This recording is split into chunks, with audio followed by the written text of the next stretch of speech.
Hey, we are live. Thanks so much for your patience there with a little minor technical issue there, but we're ready to go here. My name is Dave. I'll be your host for tonight's event. We're broadcasting from the camera store, but our guest is joining us from Canmore. But first of all, I want to thank you all for joining us live for our virtual event with Kelly VanderBeek, presented by Sony Canada. Tonight we're talking about sports journalism from both sides of the lens. More on that later. We also have Anthony from Sony behind the scenes watching along with us in the chat. He'll be able to answer any questions there. So really hit him hard with the most technical questions you can possibly find. He loves that. We also want to mention that we have our Sony KEH event on right now. Now KEH is a fantastic place to deal your old camera gear, and if you have a bunch of old stuff, you can get rid of it. They'll buy it and get some great credit from us. All you have to do is book a virtual appointment. With KEH, they'll assess a value to your gear, and you get up to, you get an instant assessment and get a 25% all-in bonus towards new Sony gear. So head over to our blog at thecamerastore.com for all the details on that. It's a great program to take advantage of. And also, if you have registered for this event, we will send you a special event offer where you will get 10% back on select products on a prepaid Visa. That's pretty cool, especially this time of year when we're trying to buy gifts for everybody. Watch for details in your email, but if you didn't register for this event, don't worry about it. We can certainly add you to that. Simply email Evelyn at thecamerastore.com. That's EVELYN at thecamerastore.com, and she will add you to the list. Now, there is a bunch of work happening behind the scenes here, sometimes better than other times, as we found out a bit earlier. But hopefully from here on in, it goes on without a hitch. We have support with our TCSTV live stream dream team tonight, which Gary and Graham are with us. Now, part of what I really like about these live shows is the ability to interact with everybody. This is really cool to have this kind of experience.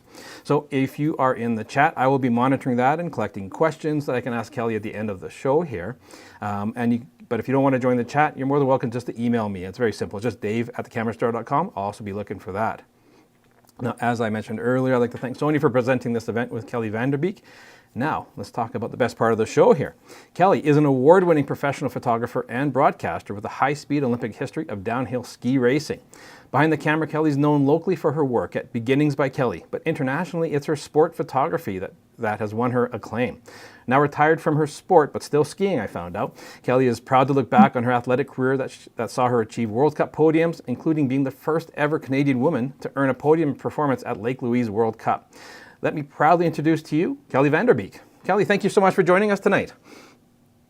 Thank you for having me. I'm excited to be here, and a few technical difficulties. I was just saying to Dave, I mean, this happens at the biggest shows, even at the Olympics. You'll be about to going live and you'll hear something in your ear going, it's broken, it's broken. So this is totally normal. We're here, we're ready to go. And thanks for the lovely introduction, Dave. No problem. So what can we expect from your presentation tonight? So I'm really going to dive into that journalistic mindset, whether it's from behind the camera or in front of the camera, because that's what I do. That's a huge part of what I call my work life. And I love to say that I'd never work a day in my life because I love what I do. I genuinely care about everything I do and how I engage with the world around me. And whether I'm behind the lens or in front of the lens, it's all about communicating with an audience. It's all about taking people on a journey. So I'm excited to take this amazing group on a journey tonight. Well, awesome. You've told us a little bit about your presentation already. I can't wait to see it. So let's just jump right into it. It's all yours. Sounds good. All right. Well, I will share my screen. Again, hoping no technical difficulties here. Okay, you should be able to see the beginning. So I will be in the corner. It's mostly going to be slides. So everybody knows there's I've taken a few different tacts in this. I do a lot of public speaking as well, working with companies and corporations and talking about that winning mindset and that ability to perform under pressure. And so I actually take a little bit of that and bring that into this presentation. But this is journalism from both sides of the lens. So let's kick things off. And this is me. That's not me, the athlete, though. That's me actually taking a picture of a different athlete, not myself. But that's what I do in a nutshell, is this image. I am in front of the lens with a microphone, and I'm behind the lens with my camera. And when I'm at home and I'm working at Beginnings by Kelly, I'm working with families, with weddings, with newborns. I love people. I love interacting with people. But when I'm doing Sports journalism, I also love that. That's a huge part of my passion and brings out so much excitement in me and knowledge just because of my background as a professional athlete myself. So before I go too far into this presentation, I thought I'd introduce myself. Some people here already know who I am. Some don't. So I'm going to do this rather quickly. But for many people, even if they do know me, they may not have realized I was a total academic. I was off the charts great in school, loved school. It was easy as anything. And so I sought out challenges, and those challenges came in the form of, at the beginning, was sport. There wasn't an equation. I couldn't master sport by just knowing A plus B equals C. And after that, not long after, I picked up my first camera and really got into it when I was about 12 years old. By the time I was 15, I had a full darkroom. I was shooting, my first wedding was at 16 years of age, developing all the negatives myself in my little darkroom, which was in my dad's back office. And I still have that equipment today. And I've gone beyond that as now a broadcaster and reporter, and the challenge of telling a good story and of honoring somebody by telling their story. And I also paint. Not many people know that, but I work as a professional painter, just finishing a commission actually for a family in Fernie. And the reason I've been drawn to such artistic sides, and I even consider being an athlete artistic, because there's a lot of artistry in movement, was the challenge. I wanted the challenge. I wanted to be pushed beyond just being able to memorize something or regurgitate something. I liked the unquantifiable nature of art and sport. So now we're going to jump into this presentation, which is about really journalism. And it's about this journalistic mindset and how I bring that into both my television work, but also my photography, and why I do that. Like, why do I bring my huge camera, and why do I edit, and why do I bring those elements into my storytelling as a reporter? Because I'm primarily there as a TV reporter. But as we all know, our world is changing. The platforms we're using to communicate with people are changing. And so it was a very natural evolution for me, but I'll get into that a little bit. So really, this is going to be, I figured I'd take the journalistic approach. So who, what, when, where, why. And we're going to start with the why, because I think in anything you do in life, you have to know the why first. That has to be the base of what moves you from that foundation into the next challenges. And so really understanding the why can then bring about so many easier answers down that next path. But I'm going to wrap with not your average segment on how. That's a little bit I insinuated to at the beginning of how I do a lot of corporate work as well, and corporate speaking, corporate training. And I've decided to bring in a little bit of that, which is also a lot from when I worked with sports psychs. And so we're going to get into not your average how, but also some of your average how. I'm going to have a lot of pictures. And of course, I'm going to wrap this with my number one rule. If you've seen me speak before, some of this might be repeating, a lot of it'll be new, but you've never heard my number one rule. So let's jump into the why. The why is really simple. Take me somewhere, tell me a story. Chris Irwin, he's the CBC executive director, so he runs the Olympic ship that goes for CBC, Radio-Canada, and we go, aussi je veux dire bonjour à toutes les personnes qui parlent français, là. I just wanted to say that taking somebody on a journey, on a story, that's what journalism is. It's inviting them into a different place, a different world, and telling it authentically, and telling that narrative in a way that draws you in. And I really believe that if you know what you're looking for, you'll know when you get it. But as a journalist, speed matters. And how do you find something unique? How do you add to the narrative when there are this many lenses out there? When there are this many people covering something like an Olympic Games? That is a lot of people, mostly men. That is true. I think there's one woman in there. And then there was myself who, again, the first thing I decided to do was I'm turning down my heater and getting too hot. I wanted to really, in any situation that I'm doing, I want to try and go beyond what everybody's seeing, beyond what the TV cameras are showing, and to draw people into what you can't see, what you can't see through the TV cameras, what you can't see through any facet other than my channels, who I'm working for, what I'm doing, my audience that I've built. And of course, a lot of it doesn't get shared directly through me, but also through CBC or Sportsnet or TSN or whoever I'm working with at the time. But this is an example of not my work, but Leah Hennell. She's an amazing photojournalist. If you don't follow her, she's an Albertan. The Camera Store works with her a lot. I think you actually have a presentation coming up with her. It just happened. But this is an award-winning image that is showing the behind the scenes of how athletes were training for COVID and through COVID and preparing for what they thought was going to be an Olympics, but it ended up being delayed. And then here's an example of something I shared during the women's gold medal match in Tokyo. And this is not a perfect picture, but this is a moment nobody saw. Nobody bore witness to it except for me and my lens, and I caught it. And I was able to share Canada's captain, Christine Sinclair, going and picking up the game ball to bring home. And there's more behind the scenes for this, and I will get into this more because this has a whole story around it, and the good, the bad, the ugly of how this came about.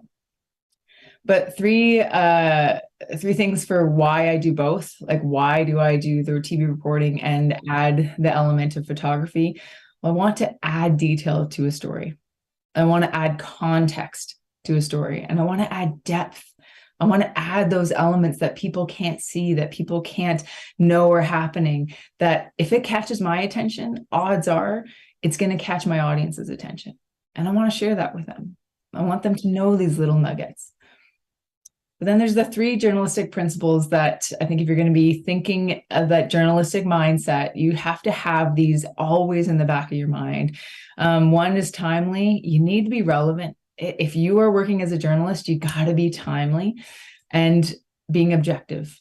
And this is a hard rule. Objectivity, being fair and accurate representation of the events, both in tone and context, whether it's imagery or whether it's my language or my spoken word. Being objective is vitally important, to the point where if I overcook something or if I over-exaggerate something, you lose your job. Like, it is not a gray area. This is a hard, fast rule, and especially in Canada. And I really take this to heart. A lot of journalistic pride. And I think that a lot of Canadians do. And we trust our journalists because of it. And then, of course, the narrative, just adding to the narrative. If you're there, what can you add? What can you show that's different? Now, moving on to the who, and really the who backs up the why, because from a journalist perspective, you're there. Why? Well, you're there for who? You're there for the person you're telling the story of, but you're also there for your audience. You're there to bring them on this journey. You're there to share a story authentically, but to bring that audience with you. And so you have to ask key questions of, like, who is my audience? Who's my client? The audience and client might be the same, might not be the same. Knowing the answers is an important thing, because who your client is and who your audience will affect where your focus is, will affect how you're translating it, that story. And what are their needs? What are the requests? Have that awareness when you're out there, because especially if you're working, you're doing a job. And if you're aspiring to be a journalist, then you still need to represent yourself as a journalist. And then what platform am I using? Because that is a massive impact on what you're doing. Are you talking? Are you shooting for the cover of the New York Times? Or are you shooting for social, for digital? Will your image likely not see the light of day? And in the moment, for me, my work, I'm really weird. My sports photography is for the moment. It's very, very centric on my primary job is TV reporting. My secondary job is the social aspect. And I add the imagery by choice. And it makes me unique. It makes me valuable. And it's also what I enjoy. And that comes to, what are your goals? If you're out there, what do you want to do? Because you matter too. It's not just about your audience or your clients. You still need to take care of yourself out there. And here's some examples of reporting that I've done and photojournalism that I've done. So two of these are the feature piece. So when I'm doing a feature piece, I really try and work hard to layer the storytelling, whether it's Georgia Simmerling and Steph Labbe in the left-hand image and their dog Rio in front, or on the top right, it's Mathieu Bilodeau. He's a race walker. It was during COVID and he's training all by himself and there's not a soul around. So in the middle of town, the animals are watching him. And then in the bottom, that is real-time reporting. That was an event. This athlete crashed. I took an image. I had it edited and shared within seconds. Before the people in the heat he was in were crossing the finish line, that was already up on social. Now back to this image, because this has some story to it. If you read the why you signed up, this was the reason. This is the story. I'm going to have a sip of wine before I get into this story because, hey, it's the evening. We're all here to relax and enjoy ourselves, I hope. So if you're drinking, please, I'll join you. Cheers. Of course, I drink too fast because I'm trying to talk. Christine Sinclair picking up the game ball at the gold medal game. Now, this is real-time reporting. This is fast and dirty. I'm not even technically allowed to have my camera in this spot or this moment. So I'm on the field about 5 meters from Steph Labbe, the Canadian goalkeeper, behind the net in the social influencer position during every match that our women's soccer team played in Tokyo. And then as soon as the game would be over, I would race over and then I would join the mix zone. That's where I do the actual on-air TV cameras and interviews with the athletes and do an on-air hit or a live hit, depending what's happening and what the requests are coming back from Canada. And I'm not allowed to have a big lens. I'm allowed to take as many pictures as I want with my cell phone. I'm allowed to share on my cell phone, but I'm not allowed to have my big camera because I'm seen as competing with Getty or with the photographers that have their passes. However, I'm not putting any of my images to the same feeds as those guys. It is really just about adding context to my storytelling for CBC. So I was not in competition with them. And during the gold medal game, when the penalty kicks happened, it was a different spot. It was down where I couldn't get to. So I actually had to stand the other side of the field. So I was really far away from the actual penalty shots. And after the celebration, after they won, the puppy pile, everybody just jumping in there, the crying, the tears, the high fives. Sinclair gets up and she is walking. I was like, oh, that's a good image. Empty stands, Tokyo nicely framed, Christine Sinclair. And then I realized she's going for the ball. Oh shit, she's going for the ball. She's going for the game ball. And look at the photographers behind, they're not seeing this. But then the next image, that's the goal. That's the one where you have the photographer looking somewhere else. You have the context of defeat in Sweden. You have Christine Sinclair with the game ball, smiling, walking back. But I missed the T. I didn't get the T. And in the next frame, I had the T, except the next frame, I had to be walking back to the mix zone. So I'm actually behind the net and the post is covering Christine Sinclair. So I have half net, half Christine Sinclair's behind the post. So essentially, I had to be moving to the mix zone. And that's the juggling act of doing what I do. I don't always get the perfect image because I'm not there as a photographer. I am there as a reporter. And if I can add context, then I do. But sometimes I don't get the perfect image. That's okay. It's still worth telling. And then talking about fast and dirty and real-time reporting. Well, this is just an image taken between Brazil and Canada, again at the Olympic Games. And it's just sharing it on social. It's just making it more intense, bringing people into that intensity of these women, of their competition, of their rivalry. And now I'm going to talk a bit about the what. And the what, I'm actually going to get into, the what of what is sports photography, just for like a smidgen. And then I'm going to get into what the journalistic mindset is, what I'm looking for. So mastering 3 types of images. I'm going to go through this pretty quickly because, sports images, you have freezing the moment. So that ultra high shutter speed, fast, freeze the moment, beautiful, the clarity is great. And then there's the effect of showing movement, having that blur, having that panning effect, either the subject or the background moving and showing that blur. And that is really popular and trendy right now. And then there's also the drama, the getting the behind the scenes, seeing stuff that people don't see, seeing the tears, seeing the engagement, seeing the picking up of the game ball.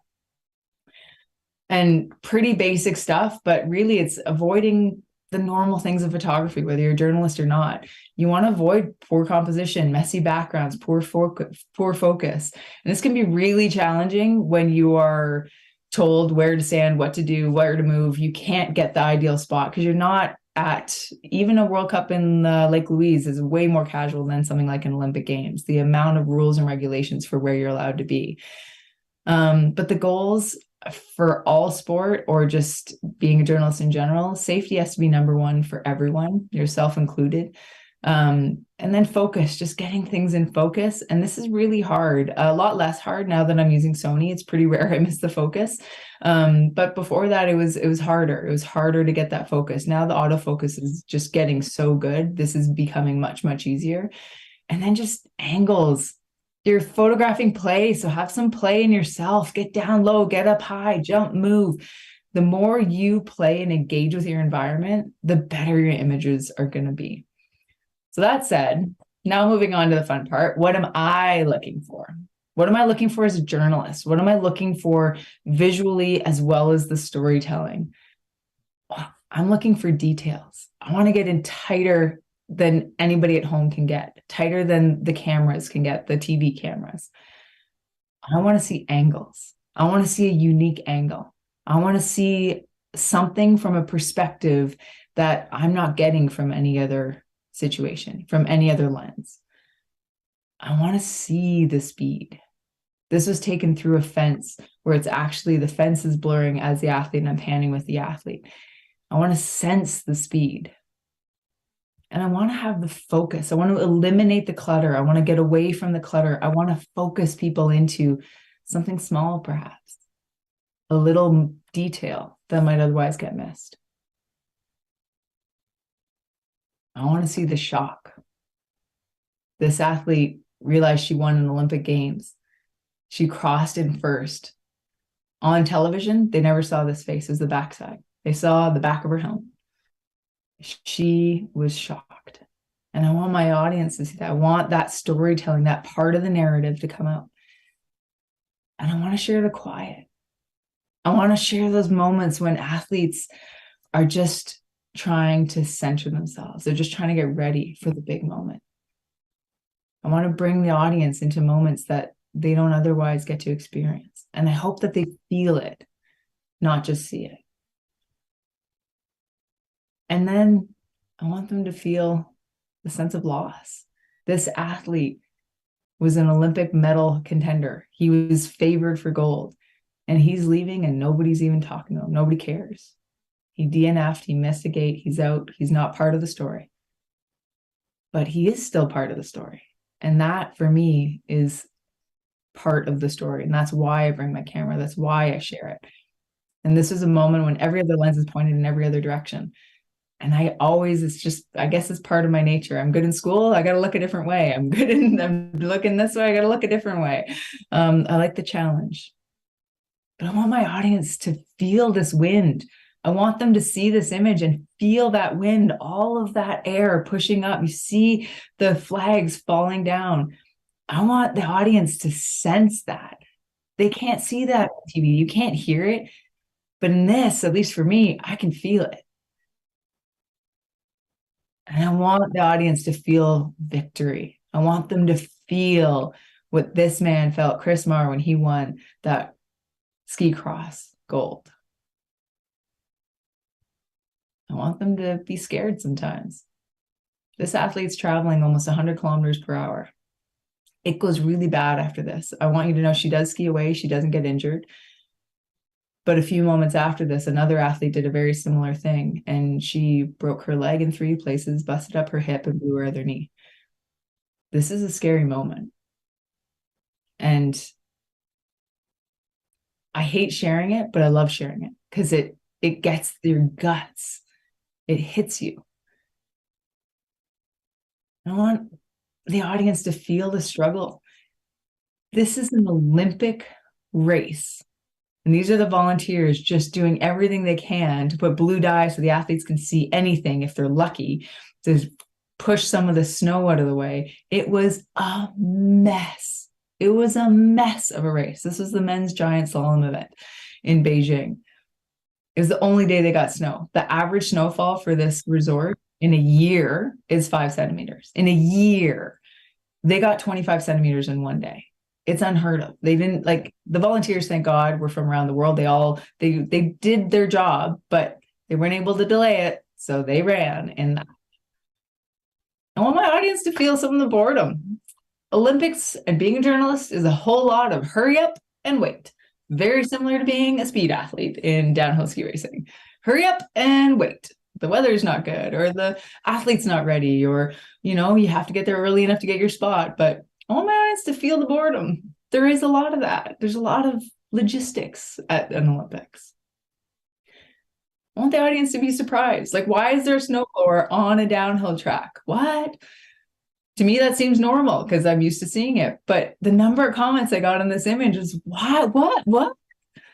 And that's just to clear it out for safety.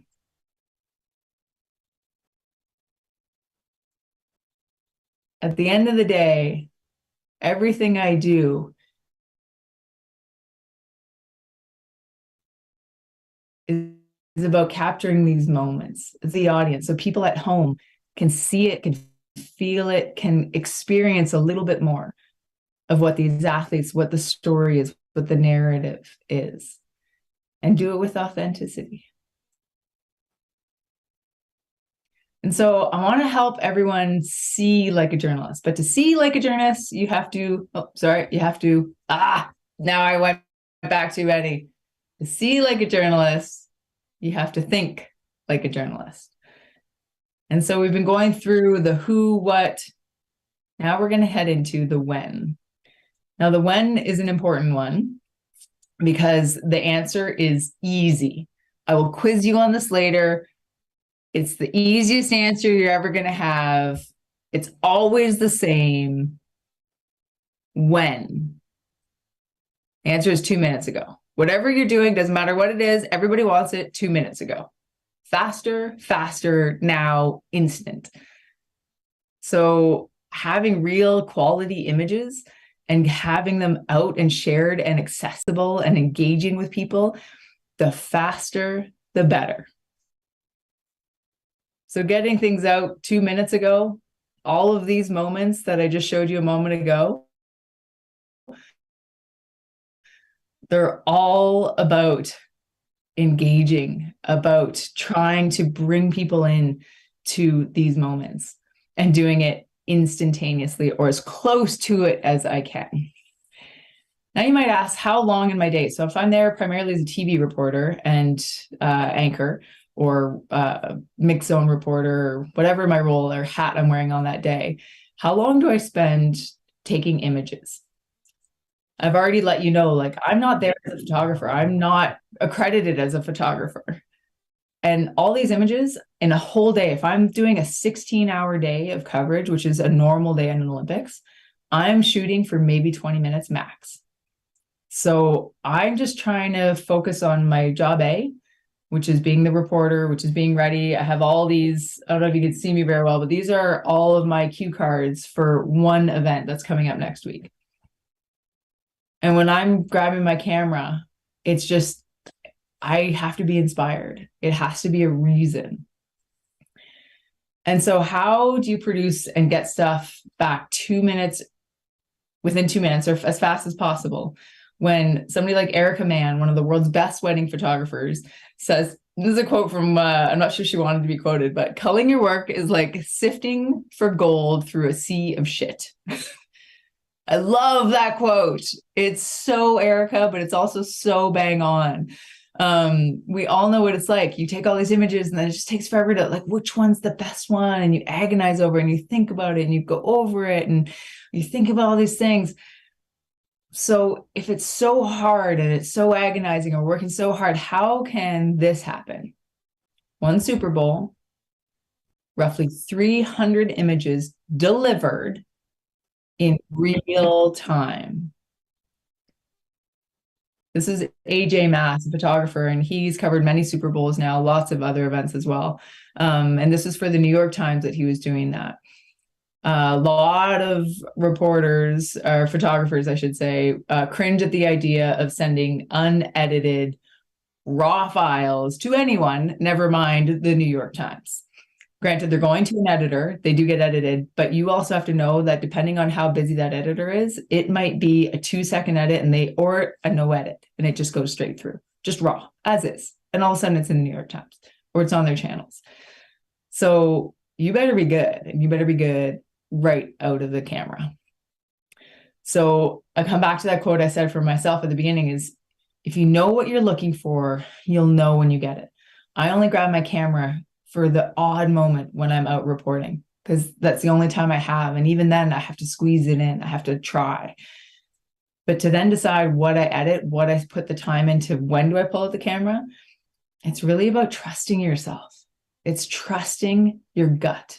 So you have to have that gut check and trust your taste. So it took me a while. For example, this image, I love negative space. I absolutely love negative space. And it took me a while to be okay with that, to embrace that, and to shoot with that eye and share with that eye and be confident that an image with so little can still be powerful. And this was a coach of Brazil. She's an ex-player. It's pouring rain, like pissing rain. You can see the rain, depending on the quality of your screen, you can see the rain. And she's out there playing. She's out there by herself for about 30 minutes or so of just playing before the practice starts with her team. That's inspiring. Like, that's a coach who cares. That's a coach who loves what they did and do. This is another example. This is, again, gold medal match at the Olympics. This is the #1 story in Canada at the moment. All eyes were on this match.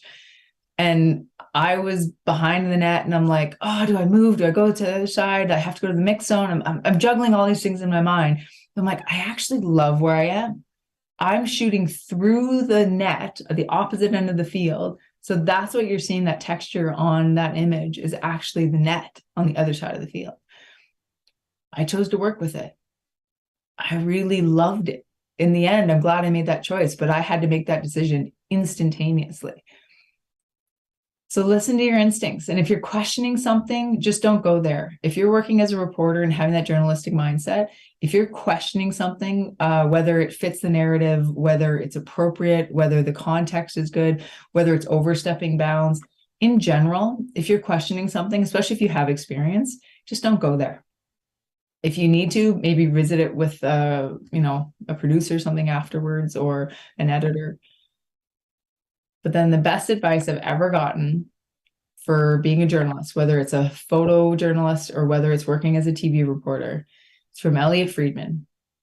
He's on the panel of Hockey Night in Canada, Sportsnet. He has a podcast. He's an awesome reporter. But he just said, slow it down. Just slow it down. Sport happens fast. Everybody wants everything 2 minutes ago. Just slow down. Everybody and everything can take a moment and actually enjoys having that breath. That said, you still gotta be fucking fast. You need to be cell phone friendly. So if you're going to be doing the type of stuff that I do, if you're going to be taking pictures and getting it out on the social platforms quick, you need to do it through a cell phone. That's the fastest way. Unless you have somebody on your auto buttons and your custom keys, and you're able to send it to an editor. If you don't have an editor working for you, then you need to be ready to be with your cell phone to pull it out. And I will get to this is where I talk about how to do real-time reporting. Well, it's fast and dirty. It really isn't pretty. It's about a Wi-Fi transfer from the camera to my cell. I edit in Adobe Mobile. Lightroom and Photoshop. I use Photoshop if I'm doing a collage, like when they did the line changes, the lineup changes. I did a collage, but otherwise I use Lightroom 99.9% of the time. And then I share it. As fast as I can possibly do it, I tag it and bag it and get it out there. Often I revisit these images later. I will do a proper edit later. I'll do a boutique edit later. Often it's weeks, months after an Olympics, depends. And custom keys are your friend. So Anthony's on here with Sony. If you have questions, you can Google it. There's lots of, no matter the platform you're at on, whatever you're using, but the Sony custom keys, they are my savior. The more dialed in you get with your custom keys, the better. So I won't get into that detail. I could if we're in person and we're doing a workshop, but for here, just know that you should get to know them. Then there are limitations. If you're working as a journalist, oh man, there's limitations. Some of them imposed, some of them otherwise. So I'm just going to talk a little bit about that. One such limitation is the cold. When it is this cold, this is China. This is the start ref, a Canadian, Brian Lynham. And it really was that cold. It was between -20 and -35 with wind chill getting close to the -40s. And even though the images, it was brown and there was only snow where they had made snow and it was a spectacularly visual location, but it was cold. Batteries die. I have to say, I've been bomber with my Sonys. I really haven't had any issues with my equipment. It has lasted. I have backup batteries, but even so, like, I genuinely haven't struggled with it. But it's a real thing. The cold is an issue. So hand warmers are your friend. And I'm also, I don't know if you can see me, but these are the mittens that I use. So they're super lightweight. They're Arc'teryx. They're down. I put this little strap around my wrist so I don't lose them. And I always have a hot pack inside of this, and I'll often have mittens or gloves inside as well. And I pull out, I'll use my cell phone and I'll pop it back in to have as many layers as possible. I'm heading to Lake Louise for the next couple of weeks for the World Cups there. So I'll be working television and doing also some photojournalism there and sports imagery. So I will be using a lot of hand warmers and layering up with as many gloves and mittens as I can. Another limitation, if this is a soccer field, picture Tokyo Olympics. Every time I went to a practice, and I went to a lot of practices, we always went to the Canadian practice and the opposing team, whoever the next game was, the next match was, we would go to their practices. And that little red box that I just popped up, that was the pen that we were allowed in. So that little is roughly 3 meters by 3 meters. I'm sure I didn't quite get my sizing right in this image, but they had like a rope around and you're allowed to go in there, and you had to share it. You were there with other reporters, you were there with TV cameras, you were there with photojournalists, you were there with reporters like myself also working on camera, all in that little pen. And you had 15 minutes in that pen to watch practice. So the first 15 minutes, which is essentially the athletes, they arrive, they lace up, they do a little stretching, and that's it. Then you leave. That you can't see anymore. They don't want you to see strategy or whatever. So you're gone. You're booted out. So you have 15 minutes in a little pen. So I like to get interesting angles. I like to look where people aren't looking. I can't do that in a situation like this. And so I ask you, and ask yourself, is this a limitation or an opportunity? Again, depends how you approach it. For me, I saw the opportunity. I always went. I was there way before the 15 minutes started. And in those 15 minutes, I knew the last minute or two is when I would get the most interesting stuff. Like this image, Steph Labbe, Canada's goalkeeper.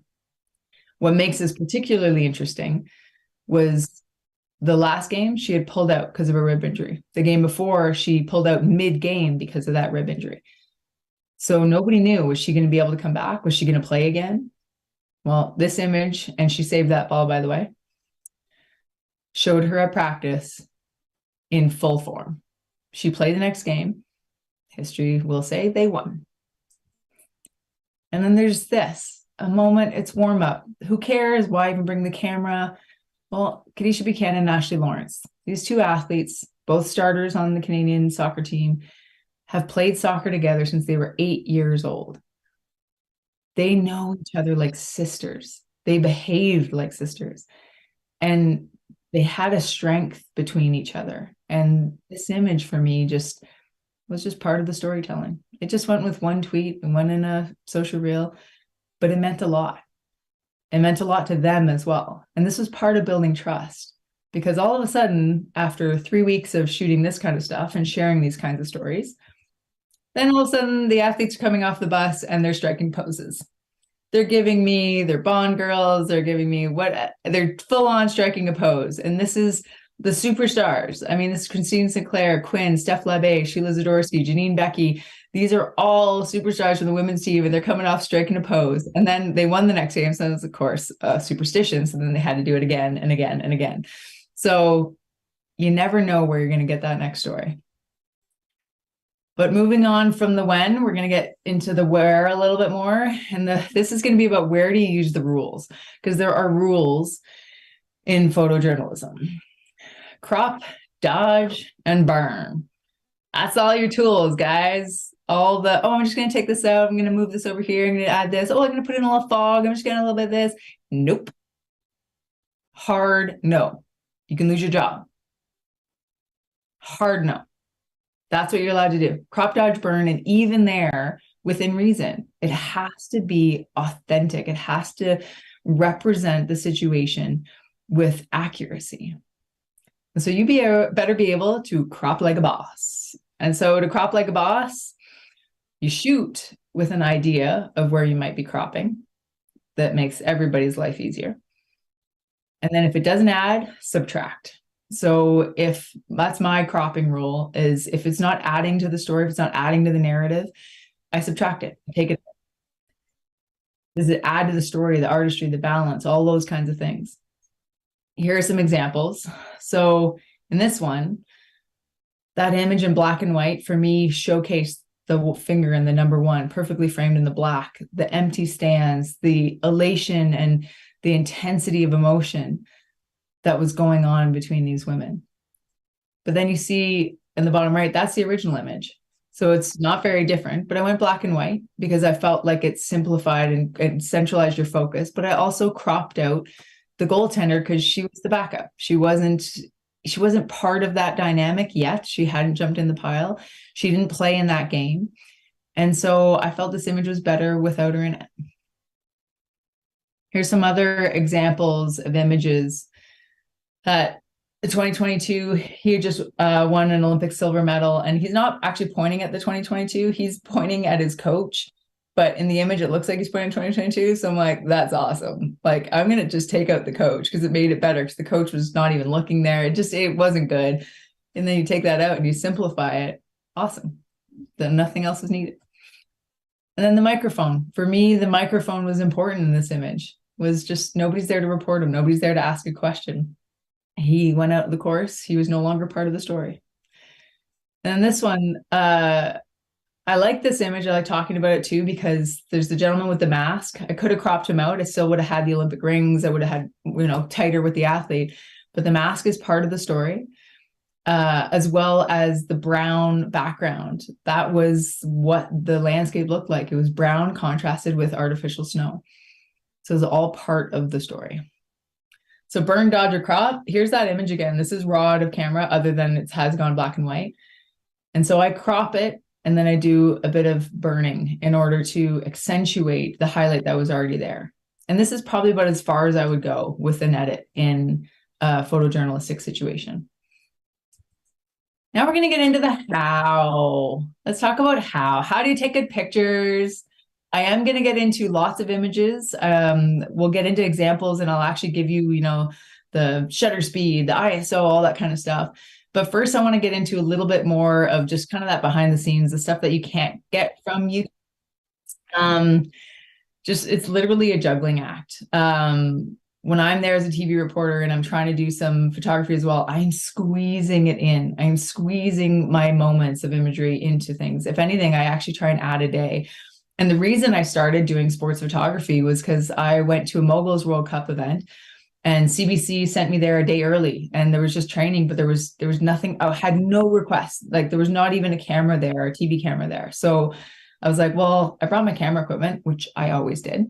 But I said, well, why don't I just go take some pictures? Then you guys can use it for, social throughout the weekend. So then she was like, oh, sure, it sounds good. So I go up, I collect some stories, but I just take pictures. I sent it back to CBC, and that was that. Every event I did after that, it was a part of what they hoped I would do, what they requested I would do. And whenever possible, they would add an extra day into my workload to just have me do some imagery, catch some of those moments to then share on the social platforms as the event is unrolling. As far as equipment, Depends how much I can fit in my bag. And the logistics of moving around. I always have my A1 on me. If I can, I have a second. So that's my camera of choice. It's just so fast when I'm outdoors doing sport. It is the best camera that I've ever used.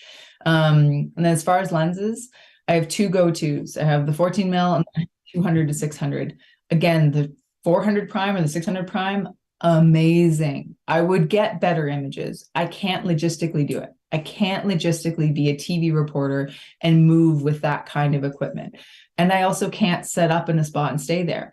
I'm there primarily as a TV reporter. I need to be in the mix zone. I need to be able to also take pictures secretly when nobody's looking, because I'm not necessarily allowed to. But as soon as they know I'm not sharing on the same platforms as the other photographers, it's all okay. But I can't necessarily get that message out when I'm doing an event. And my cell phone, as you saw, I edit on my cell phone, but I also will collect content on my cell phone. If a moment's happening and I can't get my proper camera out, the cell phone will do. I will use it. And then the social channels.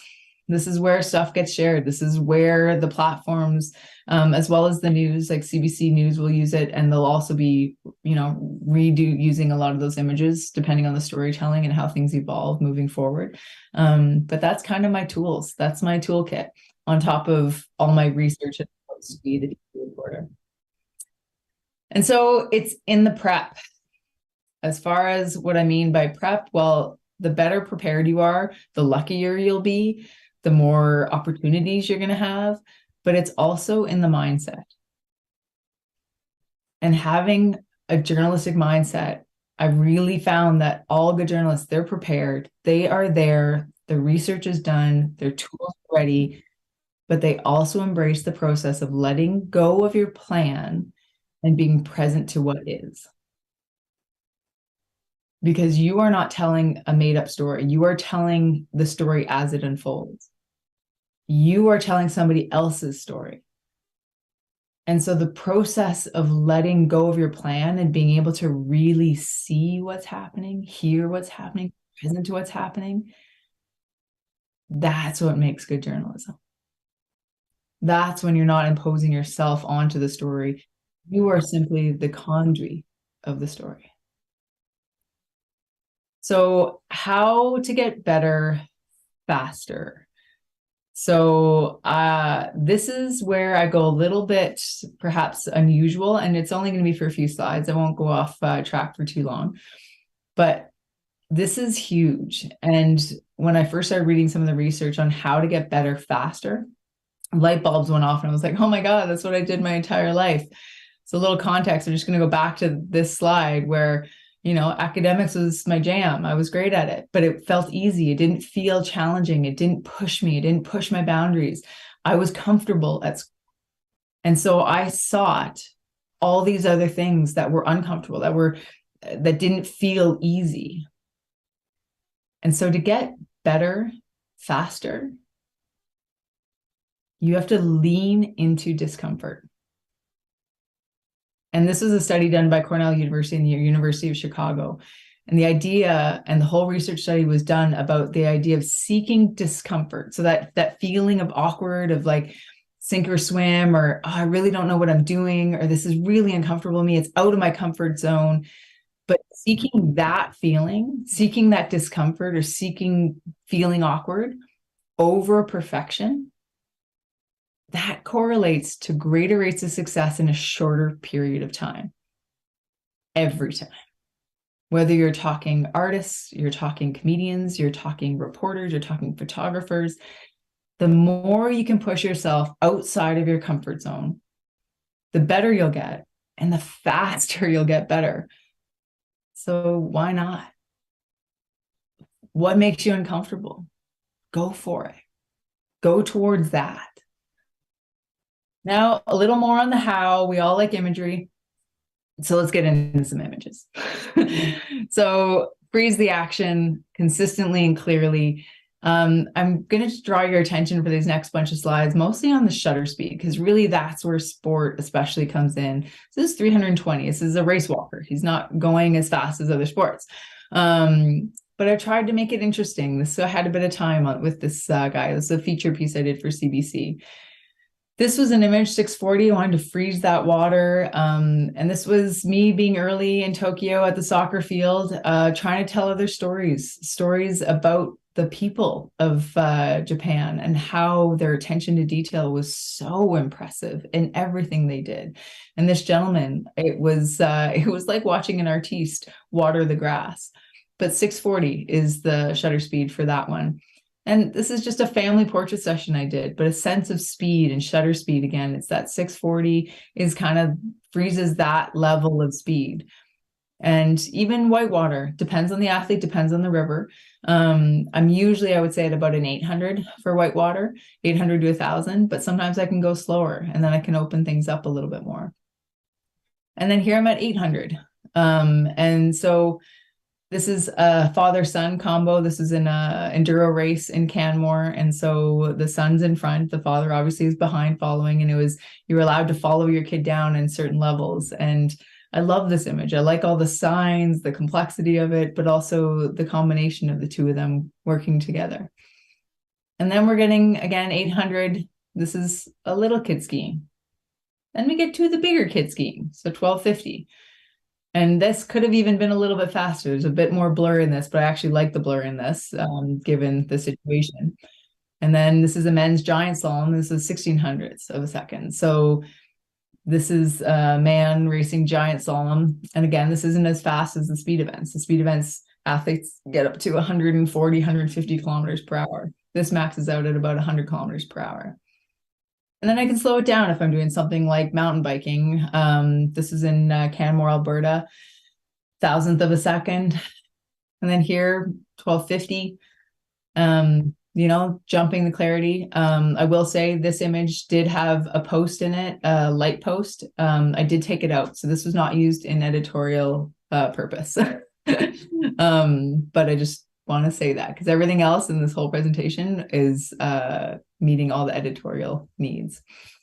But how to capture movement. This one I intentionally had the feet blurring. And so took a second to make sure I got the speed right. So I'd have the animal clear manual focus there. And here just trying to show the movement of sport. This is a 40th of a second. That's a lot of blur. But you can still tell what's happening. And the fence is actually the leading line that I chose to focus on because I found it interesting. There's a lot of clutter in this image and it wasn't that interesting otherwise. This too was, I like that the summit was clear on her uniform, gymnastics uniform, but then the movement of everything else of the hand, of just the strength this woman had, it blew me away. And that's a 40th of a second. And then this is an 80th of a second. So I had to go a little bit fast. I wanted to show the blur. But was trying to get the mountains in the background, the framing, the lighting, all those things put together. And then here, 30th of a second. And again, it's getting just enough clear and just enough blurry. That's that whole showing movement. It's just having that right mix. And I'm obsessed with it now. I do it as often as I can. Is another one from that cyclocross event where 30th of a second, and I'm always kind of playing in that 20th to 60th of a second if I'm trying to show blur. That's kind of the range that I'm working in. And then depending on how much give I have for focus, it'll depend on the f-stop there. And then this little kid, his face is remarkably in focus, but then just getting that panning where the background is more what's moving. And that's a 20th of a second. So we're finally getting to the wrap part here. And I just want to get to the point of cameras are tools and you are artists. I always want to end on that, no matter who I'm working with, because I want to inspire. I want everybody to feel empowered to go to take pictures and to be reminded you're an artist. Your camera, know your tool, know how to use it, how to maximize it, how to push it to every end of the spectrum, but you're an artist. And so bring that artistry into your work. The more, the better. And then just coming back to that idea at the very beginning when we talked about that journalistic mindset, it really is taking your audience, take them somewhere, tell them a story. And finally, my number one rule, yes, there, my number one rule, and this is beyond photography, this is for as a journalist, but this really applies to my number one rule in life. People want to be successful. If people want to be pushing themselves, if they want to improve, if they want to lean into discomfort, whatever you're doing, the number one rule I live by,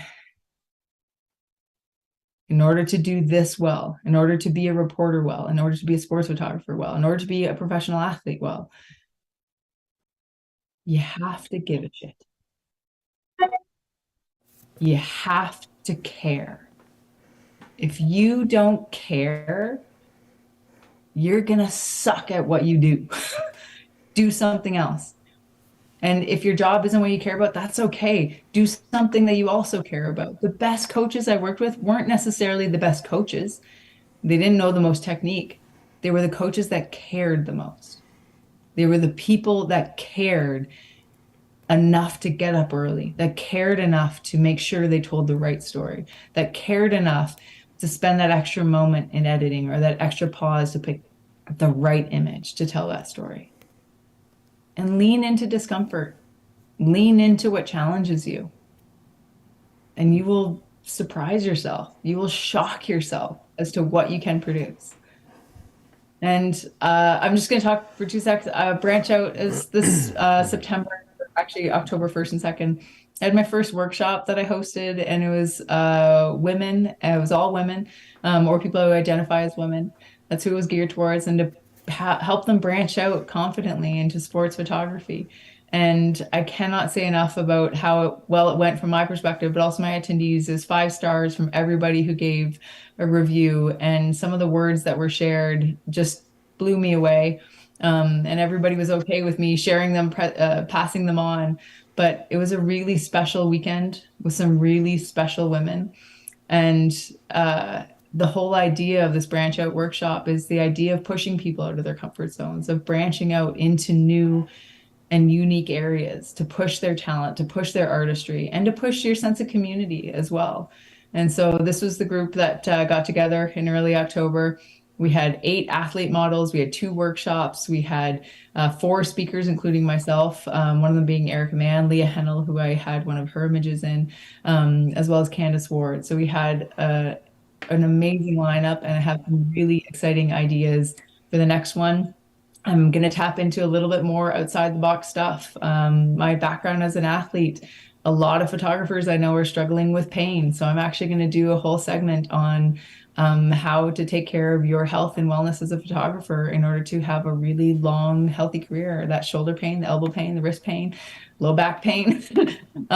We'll be talking about some of those things unique to photographers, as well as I have some really exciting speakers lined up. So I can't share that yet, but what I can share is the save the date. So it's going to be next year, September 23rd, 24th, 2023. It's the first time I'm sharing this. Part of why I'm sharing it is to make sure it happens, to hold myself responsible as well. But if you want to sign up, then you can find out a little bit more information. But that is it, folks. That is my official presentation. Pretty close on time, 4 minutes over, even though we started about 4 minutes late. So That is not bad said at I'd all. be about an hour today. No, there's some fantastic images in there. And I really love that quote, right? Lean into discomfort. It's so simple, but we often as photographers get really comfortable. We have our settings. We know how to shoot this really well, but we need to learn to push ourselves even more and get into something that's going to make us uncomfortable at first, but then we get the rewards of getting much better at it the more that we do it. And so a great presentation there. I love that you're doing these groups with women, and you mentioned Leah Hennel. She's fantastic. We're a big fan of hers here at the store as well. So I'm glad that.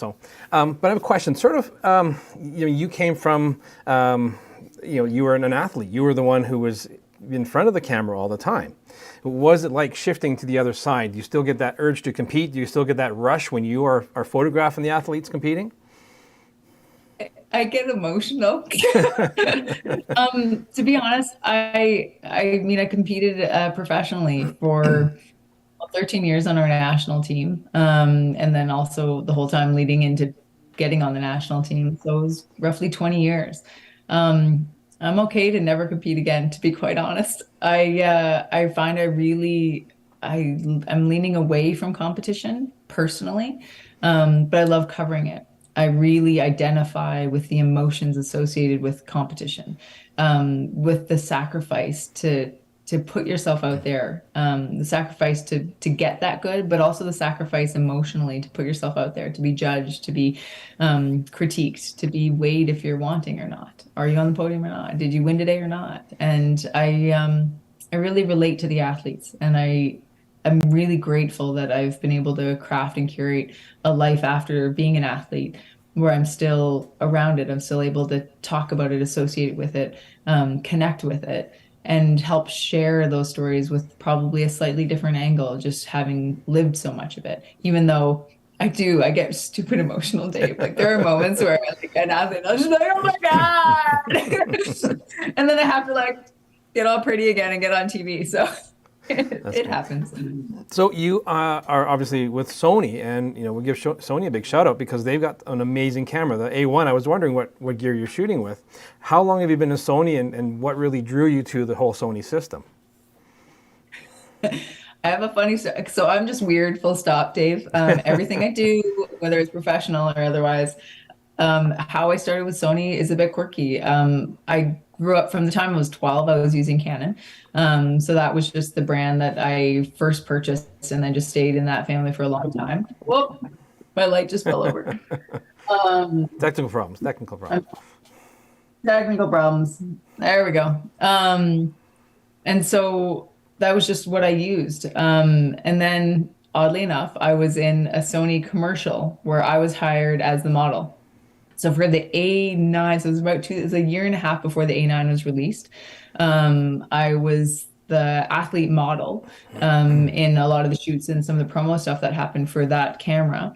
And it went really well. I had a great experience working with the company, the photographers that I worked with on that shoot, as well as just the Sony executives that were on the shoot. I really connected with the company culture.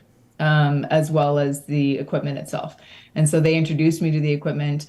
I was very generously gifted a camera at the end of that shoot. And that was it. I was hooked. Once I was using the A7 and then onto the A9 and now the A1. And I mean, the new camera that they just released, A7, it's just like, it's great gear. And it's always at the front edge. They're really pushing themselves, but it's also the corporate culture that I've really connected with. And that's a big part of when you talked about your gear, I'm not surprised by the 2-600 at all. The 14, I'm a little bit surprised. Like that's your main lens that you're not using like a 24-70. Do you just take those two lenses, or do you have a few extras in your bag there just in case?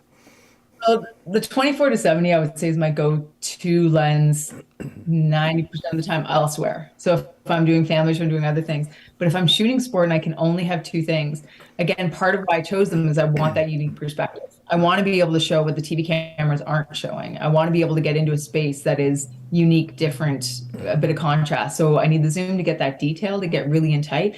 But then I also like that really wide lens in order to just get that unique perspective, have something that's a bit different, a bit quirky, a bit weird, a bit unusual, and also really getting up in people's space. So I'm not shy, but I also try and be really respectful and really knowing when the moments are appropriate for me to really, get up in athlete space, a unique angle and a start hut or different things like that. And so that's a big part of why I like that really wide lens. And also to set the stage. I really love starting a day of reporting with setting the stage. And to set the stage, I often love that wide angle of whether it's a nature image or something. And it's just sort of like, I'm going to set the stage for this moment. And I try and get as much storytelling into that one image as I can to set the stage. And so, so that's my reasoning actually for those two lenses. And again, I would love to do the 200, like the 400, 600 and have those be but I logistically, there is no bloody way. Yeah, I've had the chance to use both those lenses and they are phenomenal. They are stunning. But having a zoom in the 2-600 is a fantastic lens and undervalued, I think. Actually, I think they could charge a bit more for it. The price point, it's a brilliant lens for... Yeah, if you don't know the price point, go and Google it and you're going to be like, what? So when you walk around the Olympics or walk around pretty much anywhere, have you trained your eye? Has your composition tips and techniques and how you sort of see the world changed over time? You talk a lot about negative space, which is very effective if used properly. Yeah, I would for sure. I would say my style has evolved in the sense that I feel like I'm more and more confident in my style, of knowing what I like, what I dislike. Um, just having a better sense as well as to find interesting light as opposed to just, oh, this is good light. It's like, well, what's interesting? Like I want, especially with sport, I want to find the interesting light. I want to find the light that's going to give me the most contrast or detail or something weird, something different. And I can't always do it. The logistics of, like I said, I mean, in a day, the imagery I get, it's sort of like it's my 10th job down the list of what I'm doing is the sports photography. And so I'm not there as a photographer. I'm not getting as good images as the Getty guys, but I'm also not doing it for that reason. That's not my client, my audience. And I'm there to add that context. And so I really find that over time, I've gotten more confident. I've gotten more skilled at knowing what to share, how to share it. And also just, sifting through the shit, as Erica says. um, culling the herd of culling through images. I'm becoming much more cutthroat with it. I kind of know when I've got it. And I actually get mad at myself after a day if I've spent a ton of time editing and whatever. And then I get that image. I'm like, oh, why did I waste all my time on this other crap? Like, you So, know what I mean? And so, yeah, yeah. so do you find, speaking of calling, do you find 30 frames a second is ludicrous, or you find it a blessing? I'm gonna say a blessing. Honestly, the difference of a split second can make or break an image. Like, absolutely. And so, yeah, I love it. I will take more frames. I will be willing to go through all those and wait for the processing time to catch up. I That's the used to only think it time was I'm like, oh ludicrous, my but now God. I'm on board now. I quite like it. We have a question here from Jessica Longname. She says, when you finished your career as a professional athlete, did you know right away what you were going to do, or was it over time you committed to this path? It was over time, but at the same time, it kind of happened quickly in the sense that life threw me a curveball. I crashed in ski racing. I blew my knee really dramatically. It was a full dislocation before our home Olympics in Vancouver, and I was top five in the world. I was a strong medal favorite. And 2 months before, to the day of the opening ceremonies, I blew my knee. Eight like years of rehab, ACL, MCL, PCL, fractures, tibia came out, kneecap. Like I Oh, blew it wow. up. But the day after my crash, I got a phone call from John Furlong, who's heading the 2010 bid then and head of ANOC, and asked if I would carry the torch. And I said yes, and that was a beautiful experience. But the day after that, I got a call from the head of the conglomerate at the time, which was the host television network for our home Olympics, and they said, "We don't know what we want you to do, but will you go up to Whistler and we might use you on TV?" Um, I was this close to saying no because I was like, people only complain about people on TV. I don't want to do that. That's not me. I'm not a TV person. And in the end, I did it. I'm so glad I did because I loved it. It was a lot like sport. You have the whole team dynamic of everybody has a really important job, but you still had that performance element of having to perform, of having to be prepared and then present it, of getting it out there and those nerves. And so it turned out it was right up my alley, and I was good at it. So that was the start of that career. That's fantastic. I mean, technology has changed drastically, and you talk about your cell phone. Your cell phone is your best friend, I think, when you are out and about. Is it, Too much sugar. You ask all the people around me, especially my husband. It's too much. now, with that, is there any apps when you're editing, apps that you recommend, or you just using the native phone apps You themselves? know Or what? To be fast and dirty, I really do rely on what I know works, and what I know works well. And so for me, the Adobe product is just, it's primarily what I use. And so there are lots of other editing and kitschy stuff here and there, and Boomerang and TikTok and things, and I'll use them every now and then, but really rarely.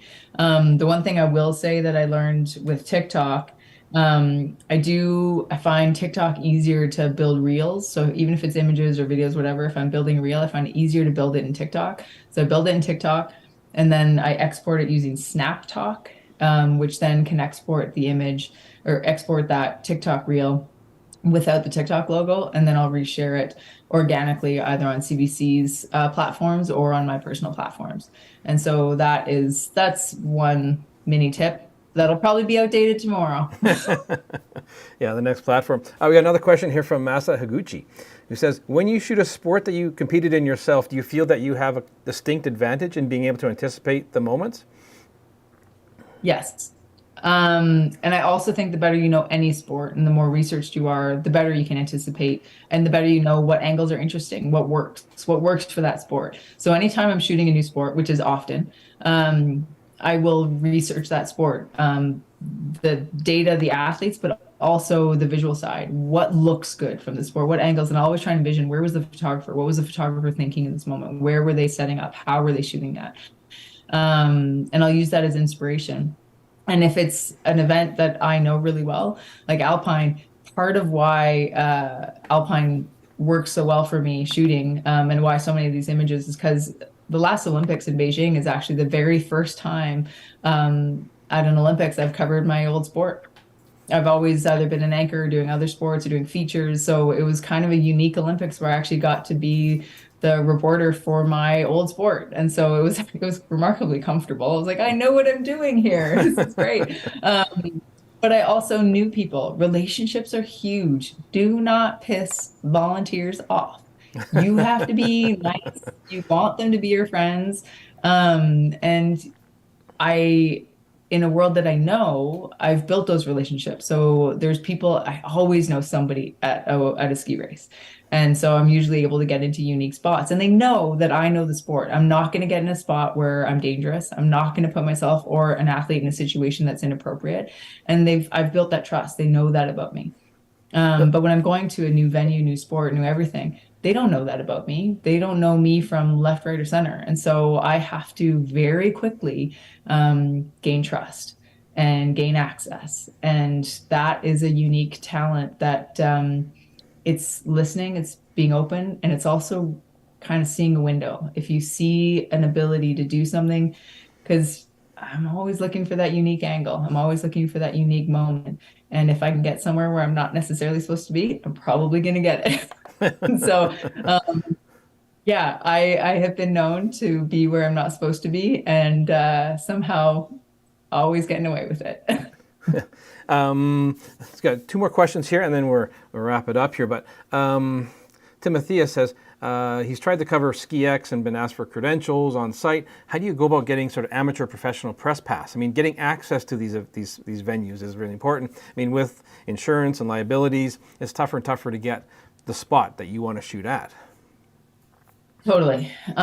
So that's a really big thing. And every sport will have, and it depends on the level, right? So if you're at the Olympics, there's massive protocol and you have to go through all those appropriate steps. And then you go down to a World Cup and there's going to still be a media liaison. There'll be people you can actually contact and write them and say, hey, this is our situation. This is who I am. And often that's where they make their money. So they're going to want you to pay for a press pass, or they're going to want to know what the situation is. And then they'll have spots. And sometimes actually getting credentials is not an asset because you get stuck in a pen and you can't move. That's really, really common. And you're there then with 30, 40, 50, 60 other photographers all shooting the same thing. So a lot of my imagery is actually not within the fences. A lot of it is me going on the outside and finding ins and outs of being able to, whether it's through trees or I've been known to hike and boot pack and like do all kinds of weird things to get somewhere. Also for self-serving is I have to get back to the mix zone because my job is not there to take pictures. I have to get a couple images and then I have to skedaddle out of there to get to the finish area to do the post-race, do my on-air hits before the event starts. So I'm often actually, and I've kind of learned that it's not always better to be accredited. It's not always better to be in the official spot. However, it usually means you're further away. So the bigger the lens, the better. And it also means that you might have to be a little bit creative. You might have to shoot a bit weird or different or find a way to capture something that might be a bit unique. But otherwise, literally, look to see if it's a bigger event, look for a media attaché or a link that, and you can actually just go and write them. Usually it's just somebody volunteering and that's their job and they'll get back to you. And if they don't, when you're there, talk to a coach, talk to whoever you see, and just walk right up and just say, hey, this is who I am, this is what I'm here. And tell them, are you there for commercial use? Are you going to sell it? Are you going to resell it? Are you not? And just make sure that there's that understanding. And if you have some history doing and covering events, just be like, hey, I understand the safety in this situation. Because most of the time, that's everyone's number one concern. Doesn't matter what the sport is. The number one concern is your safety and the athlete's safety. And so they don't want somebody getting in a spot where somebody can get hurt. And that usually is the number one limiting factor for why people will be limited access. So talk through it, be open about it. And I think that addressing safety right out of the gate is going to open more doors for you. Yeah, no doubt. And just a quick one at the end here. Jessica, once again, she's like, what is your process getting your images to your phone the fastest? Wi-Fi, dumping SD cards onto your phone somehow? How do you process that? Work with that? I mean, the A1 is Wi-Fi enabled, so you can. Is that how you kind of work it? I do Wi-Fi. So if I'm in the moment to do it as fast as possible, and that everybody wants it 2 minutes ago rule, I do Wi-Fi. So Wi-Fi is the way that I do it when it's just fast and dirty. And then as soon as I can, I will dump it onto my laptop and I will edit. And sometimes I'll do that on like literally in the moment. Usually I can't just because of weather, logistics, all those kinds of things. So I do it back in the media room or back in my hotel or in my car, wherever I can find a quiet moment. I'll dump the images as soon as I can. And I will always tag my images. So whether it's rating or tagging, depending on what platform you're using, so that if I have something special, I know that I can get to that really quickly. I can identify it, I can get it in, I can get it edited, and then have that higher quality edit and image onto my editors or onto the news or onto different platforms that it can be used in other areas. And whether it's the race organizers or the athletes themselves, depending on the situation and who you're shooting for. Cool. And last comment before we wrap it up, sort of tell me what your number one piece of advice for sort of shooting something in a journalistic style. How do you approach it? Give a shit. Didn't you watch my that was the whole presentation. No, I'm just kidding. I really do. I genuinely mean it though. It's giving a shit. And what I mean by that is caring what the story is. Caring that you're telling it authentically.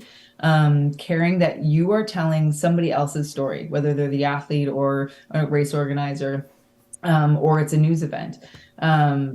You are recording history in that moment, and you have to care enough to do it well.